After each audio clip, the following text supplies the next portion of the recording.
خواتین و حضرات، اس ویڈیو کو میری طرح آپ نے بھی ذرا غور سے دیکھنا ہے. کیا غضب کی باتیں ہیں، کیا غضب کی داستانیں ہیں. اس ویڈیو میں آپ دیکھ رہے ہوں گے کہ ایک بہت بڑی رولز رائس کا جو ایس یو وی ورژن ہے وہ آپ کو نظر آ رہا ہے.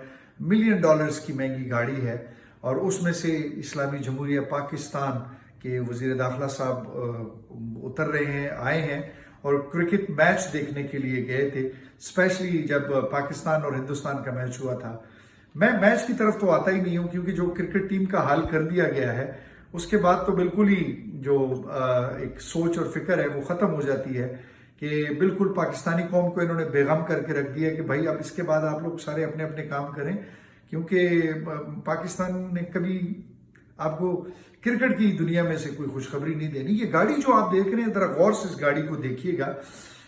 معلوم ہوا ہے، پتہ چلا ہے کہ اس کا یہ جو نمبر ایک گاڑی کا آپ کو نظر آئے گا 555555 کے حساب سے، یہ نمبر پاکستان کی ایک بہت بڑی جو پرائیویٹ ہاؤسنگ سوسائٹیز کے آنر ہیں ان کا ہے. وہ آج کل دبئی میں ہے، وہاں پر بھی وہ سلسلہ انہوں نے رکھا ہوا ہے.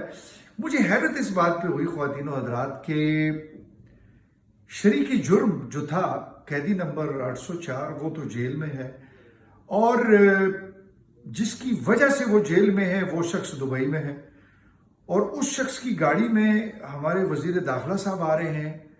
کچھ سٹوری سمجھ نہیں آ رہی ہے. تو یہ میں آپ سے پوچھ رہا ہوں، ذرا تھوڑا سا آپ بھی مجھے بتائیے گا کہ آخر ہو کیا رہا ہے اور یہ کیوں ہو رہا ہے. اور آپ سے زیادہ بہتر تو کسی کو نہیں پتا ہوگا. ذرا دیکھیں نا، آپ یہ دیکھیں یہ کیا ہو رہا ہے.